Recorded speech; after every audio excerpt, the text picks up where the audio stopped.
নমস্কার বন্ধুরা, মেনকা রান্নাঘরের থেকে আপনাদের সবাইকে স্বাগত জানাই। তো আমি আজকে নতুন একটা রেসিপি নিয়ে চলে এসেছি, মাছের ডিমের টক। তো কিভাবে আমি রেসিপিটা বানাচ্ছি আপনাদের সঙ্গে শেয়ার করছি, চলুন আপনারা বানিয়ে দেখাচ্ছি। তো আমি এখানে ডিমটাকে এইভাবে ঠিক চটকে ওর ভেতর যে সুতোগুলো আছে সুতোগুলো বের করে নেবো। ডিমের এইভাবে চটকে ওর সুতোগুলো বার করে নেবো, কারণ সুতোগুলো খেতে খারাপ লাগে, ভালো লাগে না। তো এইভাবে এই যে সুতোগুলো আমি বের করে নিলাম, ফেলে দেবো। এবার যেগুলো এবার ফেলে দেবো। ভালো করে এইভাবে চটকে নিতে হবে যাতে সুতোগুলো না থাকে। দেখুন এইভাবে সব সুতোগুলো আমি বার করে দিয়েছি। এবার দিয়ে দিচ্ছি নুন আর একটু হলুদ গুঁড়ো দিয়ে ভালো করে ওটাকে ফাটিয়ে নেবো। আমি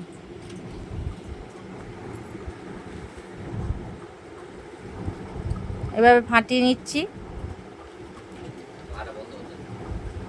এবার আমি কড়া বসিয়ে দিচ্ছি। দেখুন তেল দিয়ে দিচ্ছি, বেশি তেল দিতে হবে না। এবার ডিমটা পুরো ঢেলে দিলাম ওর মধ্যে। আর এখানে তেঁতুলটা ভালো করে চটকে ওর এগুলো বার করে নিচ্ছি। ভালো করে চটকে নিচ্ছি তেঁতুলটা। এবার কড়াতে শুকনো লঙ্কা দিয়ে দিলাম আর সর্ষে দিয়ে দিলাম, কালো সর্ষে একটু দিয়ে দিলাম।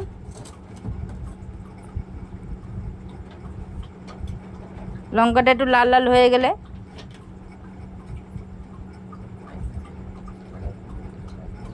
এটা খেতে খুবই ভালো লাগে। এই গরমের সময় টক খেতে খুবই ভালোবাসে সবাই, অনেকে। তো আমি লঙ্কাটা এবার ভেজে নিয়েছি। এবার আমি ওতে দিয়ে দেবো তেঁতুলটা গুলে রেখেছিলাম। তেঁতুলের জলটা আমি এভাবে ছাঁকনির মধ্যে দিয়ে গুলিয়ে দিচ্ছি। এভাবে আমি দিয়ে দেবো, ভালো করে ছেঁকে দিয়ে দেবো।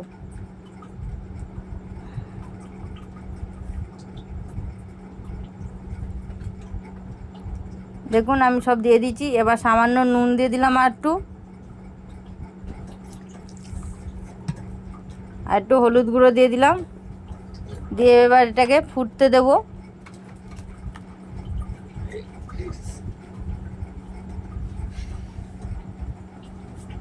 ও টকটাকে আমি ফুটতে দেবো। দেখুন টকটা ফুটছে ভালোভাবে। এবার আমি স্বাদ মতন চিনি দিয়ে দিলাম। আপনারা যেমন মিষ্টি খাবেন তেমন দেবেন। আমি চিনি দিয়ে দিলাম, একটু মিষ্টি মিষ্টি হলে খুবই ভালো লাগবে। আমি 4 চামচ চিনি দিয়ে দিয়েছি এতে।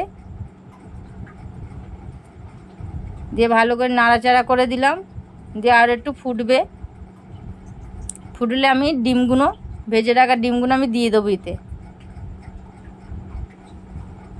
দেখুন টকটা ফুটে গেছে, আমি ভেজে রাখা ডিমগুলো আমি দিয়ে দিলাম।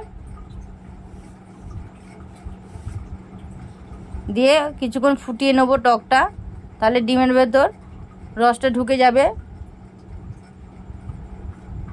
এটা করতে খুবই সহজ, খেতে খুবই ভালো। তো দেখুন টকটা আমার হয়ে গেছে, আমি এবার নামিয়ে নিলাম। তো বন্ধুরা রেসিপিটা কেমন হলো তা একবার কমেন্টে জানিয়ে দেবেন। আর নতুন কোনো বন্ধু হলে দয়া করে একটা সাবস্ক্রাইব করে দেবেন, যাতে আমি নতুন নতুন রেসিপি আপনাদের সঙ্গে নিয়ে আসতে পারি। ধন্যবাদ।